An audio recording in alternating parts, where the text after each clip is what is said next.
नमस्कार, दिन भर की बड़ी खबरों में आपका स्वागत है। मैं हूं आपके साथ अंशिता।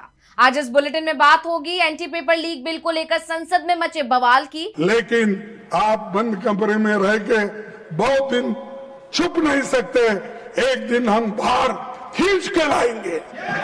देश में दोबारा होने वाले बड़े आंदोलन की मुझे लगता है उनको इन्फ्लुएंसर बनना चाहिए। बहुत अच्छा कर रहे हैं वो, एज ए इन्फ्लुएंसर बहुत अच्छा काम कर रहे हैं। प्रधानमंत्री की कुर्सी छोड़ दे, इन्फ्लुएंसर बन जाए, प्रधानमंत्री का काम कोई और कर लेगा। देखेंगे छात्रों पर पैलेट गन के इस्तेमाल पर सुप्रीम कोर्ट ने की क्या टिप्पणी, ममता बनर्जी ने चुनाव आयोग को क्यों लिखा पत्र, जानेंगे E20 को लेकर कैसे बैकफुट पर आई सरकार, और बुलेटिन के आखिर में देखेंगे राम मंदिर चढ़ावा चोरी मामले में क्या है ताजा अपडेट। लेकिन दिन भर की तमाम बड़ी खबरों से पहले एक नजर आज की सुर्खियों पर। वंदे मातरम बिल को संसद में मिली मंजूरी, राज्यसभा के बाद लोकसभा में भी हुआ पास। राष्ट्रगीत का अपमान माना जाएगा अपराध। प्रदर्शनकारियों पर नहीं होगी कानूनी कार्रवाई, दिल्ली सरकार का बड़ा फैसला। सीजेपी ने FIR वापस लेने की शर्त पर खत्म किया था जंतर मंतर का आंदोलन। MP, बिहार और गुजरात की 3 विधानसभा सीटों पर हुए उपचुनाव। बिहार के बांकीपुर में हुआ 34%, गुजरात के मांजलपुर में हुआ 35% मतदान। वहीं MP के दतिया में 71% से ज्यादा पड़े वोट। 3 अगस्त को आएंगे नतीजे। पंजाब में पेपर लीक को लेकर मचा बवाल। दिल्ली में आप ऑफिस के बाहर बीजेपी कार्यकर्ताओं ने किया प्रदर्शन। कार्यकर्ताओं ने पंजाब के शिक्षा मंत्री हरजोत सिंह बैंस के इस्तीफे की मांग की। शेयर बाजार में तेजी, 273 अंकों की बढ़त के साथ 77,928 पर बंद हुआ सेंसेक्स। वहीं 66 अंकों की बढ़त के साथ 24,317 पर बंद हुआ निफ्टी।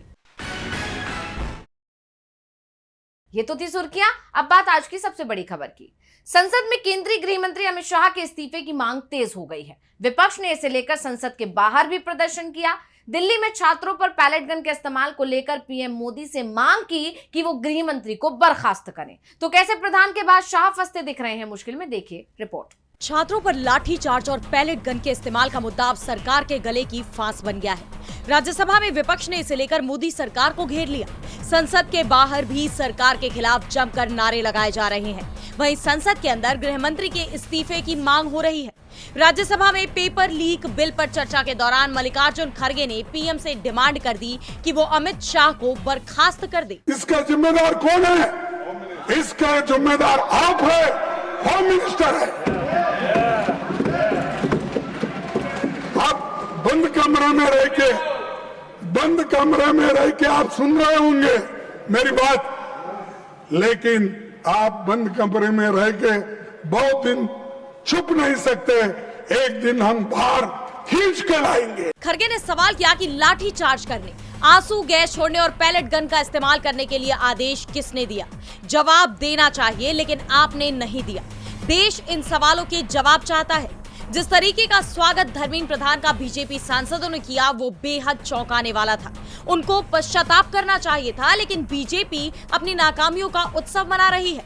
खड़गे ने कहा कि 15 दिन पहले पेपर बाजार में आ गया था। क्या आपके पास इंटेलिजेंस नहीं है? आपके पास तो डबल इंजन है। इन सवालों के जवाब आपके पास नहीं है। हर बार मोदी की गारंटी फेल होती गई। हर बार बोलते गए कि इस बार नहीं होगा, कड़ी से कड़ी सजा मिलेगी, देख लूंगा। कहां है कड़ी से कड़ी सजा? कड़ी तो टूट गई, सजा किसको मिली?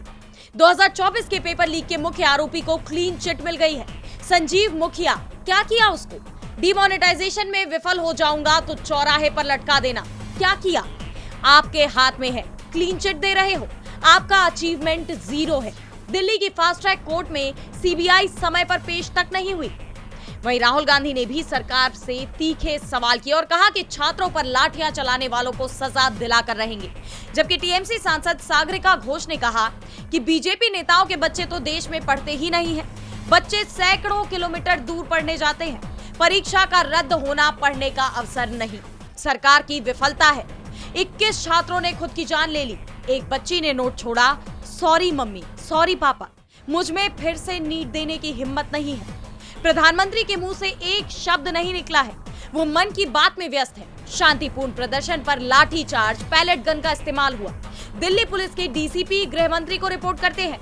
गृह मंत्री को सदन में आकर बयान देना चाहिए। घोष ने कहा कि पीएम मोदी ने कोई परीक्षा नहीं दी और वो एग्जाम वॉरियर बना रहे। जिन छात्रों ने परीक्षा दी, पेपर लीक हुआ तो दोबारा परीक्षा दी, उनका विरोध राष्ट्र विरोधी नहीं होता। शांतिपूर्ण प्रदर्शन संवैधानिक अधिकार है। विरोध प्रदर्शन के लिए छात्र माफी क्यों मांगे? माफी प्रधानमंत्री और गृह मंत्री को आकर मांगनी चाहिए। वहीं संसद के बाहर भी विपक्ष ने जबरदस्त प्रदर्शन किया। एक ही मांग है कि गृह मंत्री को इस्तीफा देना होगा। पेपर लीक से जुड़े बिल को लेकर संसद में विपक्ष ने सरकार की मुश्किलें बढ़ा दी हैं, तो सीजेपी ने एक बार फिर बीजेपी को बड़े आंदोलन की चेतावनी दे डाली है। पेपर लीक को लेकर प्रदर्शन के दौरान हिरासत में लिए गए छात्रों पर कार्रवाई को लेकर एक बार फिर माहौल गर्माता दिख रहा है।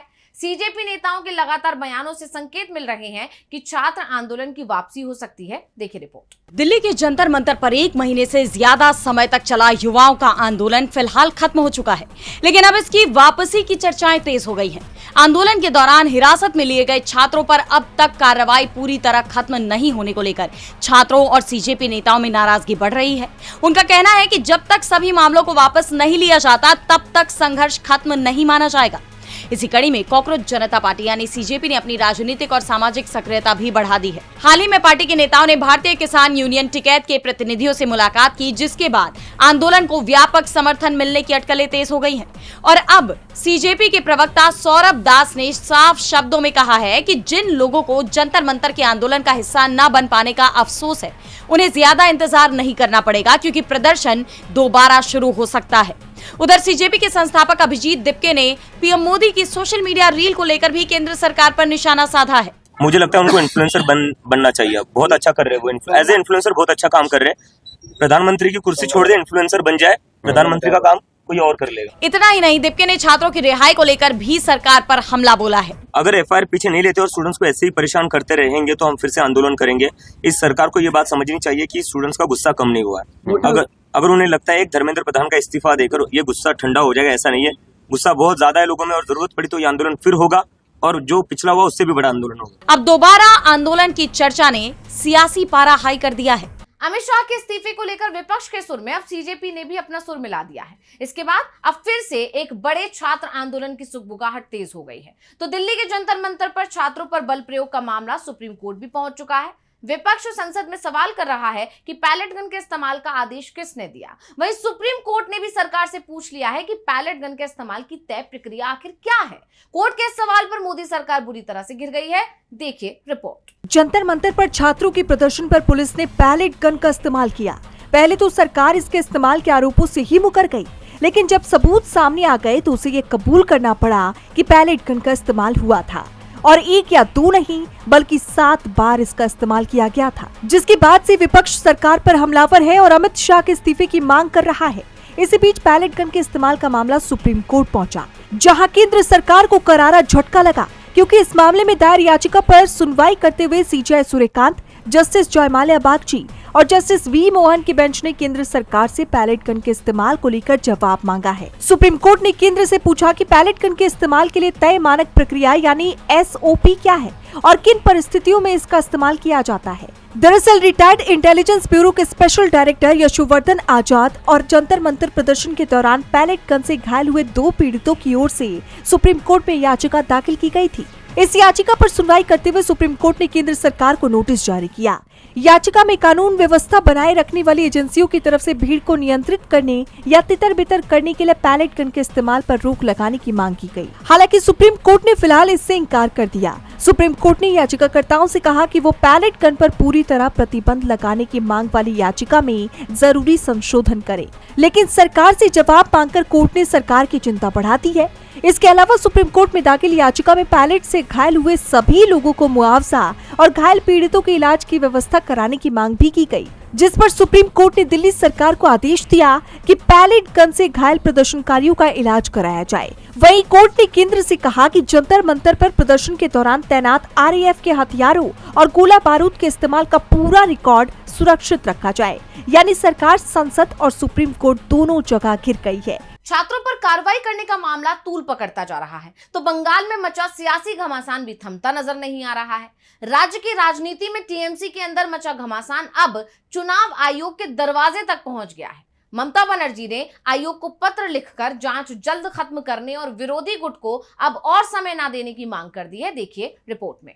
पश्चिम बंगाल की राजनीति में तृणमूल कांग्रेस के अंदर छिड़ी सियासी जंग अब चुनाव आयोग तक पहुंच गई है। एक तरफ ममता बनर्जी गुट है तो दूसरी तरफ ऋतुव्रत बनर्जी गुट, जो खुद को असली टीएमसी होने का दावा कर रहा है। इसी विवाद को लेकर चुनाव आयोग दोनों पक्षों के दावों की जांच कर रहा है। इसी बीच अब ममता बनर्जी ने चुनाव आयोग के सचिव अश्विनी कुमार मोहाल को पत्र लिखा है, जिसमें उन्होंने कहा है कि टीएमसी पर चुनाव आयोग जल्दी फैसला दे। उनका आरोप है कि टीएमसी ने तय समय के अंदर अपना जवाब आयोग को सौंप दिया था, लेकिन विरोधी पक्ष को बार बार अतिरिक्त समय दिया जा रहा है। ममता का कहना है कि इससे जांच प्रक्रिया में अनावश्यक देरी हो रही है और निष्पक्षता पर सवाल खड़े हो सकते हैं।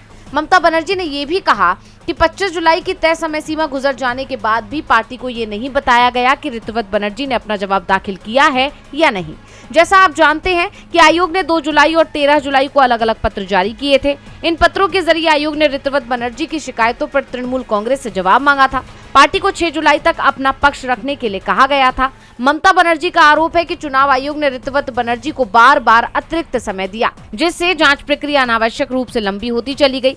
उनका कहना है कि अगर एक पक्ष समय सीमा का पालन कर चुका है तो दूसरे पक्ष को लगातार राहत देना निष्पक्षता के सिद्धांत के खिलाफ माना जाएगा। खबरों के मुताबिक आयोग ने ऋतुव्रत बनर्जी को जवाब दाखिल करने के लिए 15 दिनों का अतिरिक्त समय दिया और नई अंतिम तिथि 25 जुलाई तय की गई। वहीं तृणमूल कांग्रेस के लिए भी समय सीमा बढ़ाकर 13 जुलाई तक की गई थी और अब ममता बनर्जी ने 29 जुलाई को लिखे अपने पत्र में आयोग की कार्यप्रणाली पर सवाल उठाए हैं। अब सबकी नजर चुनाव आयोग के अगले कदम पर है। बंगाल में जारी सियासी बवाल थमने का नाम नहीं ले रहा तो माहौल चुनाव आयोग की पारदर्शिता को लेकर भी गरमाया हुआ है। चुनाव आयोग लगातार विवादों से घिरा हुआ है। चुनाव प्रक्रिया से लेकर चुनाव आयुक्तों की नियुक्ति तक कई सवाल बने हुए हैं और अब चुनाव आयुक्तों की नियुक्ति के मामले में सुप्रीम कोर्ट में सुनवाई हुई। देखिए रिपोर्ट। चुनाव आयुक्तों की नियुक्ति प्रक्रिया को लेकर लंबे वक्त से विवाद छिड़ा हुआ है। चुनाव आयुक्तों की नियुक्ति से संबंधित कानून को चुनौती देने वाली याचिकाओं पर सुप्रीम कोर्ट में भी सुनवाई चल रही है, जहां मोदी सरकार अपने फैसले का बचाव करती दिखाई दे रही है। 30 जुलाई को जस्टिस दीपांकर दत्ता और जस्टिस सतीश चंद्र शर्मा की बेंच में हुई सुनवाई के दौरान केंद्र सरकार की तरफ से सॉलिसिटर जनरल तुषार मेहता ने ये तर्क दिया कि एक संवैधानिक अदालत इस धारणा के साथ शुरुआत नहीं कर सकती कि प्रधानमंत्री लोकतांत्रिक सिद्धांतों के खिलाफ काम करेंगे। इस आधार पर चयन समिति के गठन को अमान्य करना कि प्रधानमंत्री और कार्यपालिका दुर्भावना से काम करेंगे, ये निर्वाचित संस्थाओं में निहित संवैधानिक भरोसे को कमजोर करेगा। दरअसल पहले चुनाव आयुक्तों की नियुक्ति समिति में प्रधानमंत्री, लोकसभा में विपक्ष के नेता और सीजीआई शामिल थे, लेकिन 2023 में मोदी सरकार ने इसमें बदलाव किया, जिसके तहत अब इस समिति में प्रधानमंत्री की तरफ से मनोनीत केंद्रीय मंत्री और लोकसभा में विपक्ष के नेता शामिल है। अब इस फैसले पर सवाल इसलिए उठ रहे हैं क्योंकि अगर चयन समिति में सत्ता पक्ष बहुमत में होगा तो नियुक्ति प्रक्रिया निष्पक्ष कैसे हो सकती है। लेकिन कोर्ट में सरकार का ये कहना है कि प्रधानमंत्री के काम करने की भावना पर सवाल उठाना सही नहीं होगा। इस दौरान कोर्ट में अनूप बरनवाल केस का भी जिक्र हुआ, जिसके बाद जस्टिस दत्ता ने कहा कि सीबीआई डायरेक्टर और लोकपाल को चुनने वाली कमेटी में चीफ जस्टिस भी शामिल होते हैं। ये कोई अनिवार्य नियम नहीं है, बल्कि कोर्ट का ये मानना है कि लोकतंत्र और शासन व्यवस्था के लिए सीईसी का पद बहुत अहम है, इसलिए इसमें सीजीआई को भी शामिल किया जाना चाहिए। यही इसके पीछे की सोच है। वहीं तुषार मेहता ने कई सवाल उठाते हुए कहा कि यह मामला बड़ी बेंच के सामने जाना चाहिए। सुनवाई पूरी करने के बाद सुप्रीम कोर्ट ने अपना फैसला सुरक्षित रख लिया है। फिलहाल विचार इस बात पर किया जा रहा है कि क्या ये मामला बड़ी बेंच के पास भेजा जाना चाहिए। जस्टिस दीपांकर दत्ता ने सभी पक्षों के वकीलों से कहा कि वे इस मुद्दे पर अपनी लिखित दलीलें दाखिल कर सकते हैं। ऐसे में अब सबकी नजरें सुप्रीम कोर्ट के फैसले पर टिकी हुई हैं। चुनाव आयुक्तों की नियुक्ति को लेकर अब सुप्रीम कोर्ट इस पर जल्दी फैसला सुनाएगा। तो देश भर में E20 पेट्रोल को लेकर उठ रहे सवालों के बीच केंद्र सरकार भी पहली बार बैकफुट पर नजर आ रही है। केंद्रीय मंत्री नितिन गडकरी ने राज्यसभा में माना है कि E20 के इस्तेमाल से कुछ पुरानी गाड़ियों के रबर पार्ट्स और गैस्केट बदलने पड़ सकते हैं। इस बयान के बाद विपक्ष सरकार पर हमलावर है। देखिए रिपोर्ट। देश में E20 पेट्रोल को लेकर जारी बहस अब सियासी रंग भी लेने लगी है। लंबे समय से वाहन मालिक ये शिकायत कर रहे थे कि E20 पेट्रोल के इस्तेमाल के बाद उनकी गाड़ियों में तकनीकी दिक्कतें सामने आ रही हैं। हालांकि अब तक सरकार इन आशंकाओं को गंभीरता से लेती नजर नहीं आई थी, लेकिन अब पहली बार केंद्रीय सड़क परिवहन और राजमार्ग मंत्री नितिन गडकरी ने राज्यसभा में लिखित जवाब के जरिए माना है कि E20 पेट्रोल के कारण कुछ पुरानी गाड़ियों के रबर पार्ट्स और गैस्केट बदलने की जरूरत पड़ सकती है। गडकरी के मुताबिक ये समस्या मुख्य रूप से BS3 मानक वाली उन गाड़ियों में आ सकती है जो साल 2005 से 2016 के बीच बनी है। उन्होंने ये भी कहा कि नियमित सर्विसिंग के दौरान इन पार्ट्स को बदला जा सकता है और इंजन में किसी बड़े बदलाव की आवश्यकता नहीं है। हालांकि सरकार के इस बयान के बाद विपक्ष ने सवाल उठाने शुरू कर दिए हैं। विपक्ष का आरोप है कि जब लोगों की शिकायतें पहले से सामने आ रही थीं, तब सरकार ने उन्हें गंभीरता से क्यों नहीं लिया। तो वही कहा यह भी जा रहा है कि छात्रों के आंदोलन को देखते हुए अब सरकार डर गई है, क्योंकि कई राज्यों में E20 को लेकर प्रदर्शन शुरू हो गए हैं। तो ये खौफ बना हुआ है कि इस बार गडकरी के इस्तीफे की आवाज न उठने लगे। अब देखना ये होगा कि सरकार आगे इस मुद्दे पर क्या कदम उठाती है और आम वाहन चालकों की चिंताओं का समाधान कैसे करती है। और बुलेटिन के आखिर में बात राम मंदिर चढ़ावा चोरी मामले में अपडेट की। अयोध्या के राम मंदिर चढ़ावा चोरी मामले की जांच अब निर्णायक मोड़ पर पहुंचती दिखाई दे रही है। सुप्रीम कोर्ट से हरी झंडी मिलने के बाद गठित नई SIT ने जांच की रफ्तार तेज कर दी। 8 गिरफ्तार आरोपियों से लगातार पूछताछ हो रही है और कई नए खुलासे सामने आने का दावा किया जा रहा है। देखिए रिपोर्ट। राम मंदिर चढ़ावा चोरी मामले में जांच अब और तेज हो गई है। सुप्रीम कोर्ट की इजाजत के बाद गठित नई SIT ने अधिकारियों के साथ वर्चुअल बैठक कर आगे की रणनीति तय कर ली है। बैठक में अब तक हुई जांच की विस्तृत समीक्षा की गई और स्थानीय अधिकारियों से फीडबैक लिया गया। टीम ने पुलिस जांच, जुटाए गए साक्ष्य और अब तक की गई कार्रवाई का पूरा ब्यौरा समझा। SIT ने बैंक कर्मचारियों की भूमिका पर भी विशेष चर्चा की और ये जानने की कोशिश की कि चढ़ावे से जुड़े लेनदेन में कहीं कोई लापरवाही या मिलीभगत तो नहीं हुई। जेल में बंद 8 आरोपियों के बारे में भी विस्तृत जानकारी ली गई। साथ ही उन लोगों की सूची पर भी चर्चा हुई जो फिलहाल जांच एजेंसियों के रडार पर हैं। बता दें कि नई SIT की अध्यक्षता IG लखनऊ रेंज किरण S कर रहे हैं। जांच एजेंसियों का कहना है कि अब ट्रस्ट के कुछ कर्मचारियों और आरोपियों के संपर्क में रहे अन्य लोगों से भी पूछताछ की जाएगी। आरोपियों के बयानों का उपलब्ध साक्ष्यों से मिलान किया जा रहा है ताकि पूरी साजिश की परतें खोली जा सके। दरअसल जांच एजेंसियों की कोशिश ये है कि पता लगाया जाए कि इस कथित चोरी में सिर्फ गिरफ्तार आरोपी ही शामिल थे या इसके पीछे कोई बड़ा नेटवर्क भी सक्रिय था। अगर जांच के दौरान किसी अन्य व्यक्ति की भूमिका सामने आती है तो उसके खिलाफ भी कानूनी कार्रवाई की जाएगी। ऐसे में आने वाले दिनों में इस मामले में और बड़े खुलासे होने की संभावना जताई जा रही है। तो आज इस बुलेटिन में इतना ही। आप देखते रहिए DV लाइव। नमस्कार।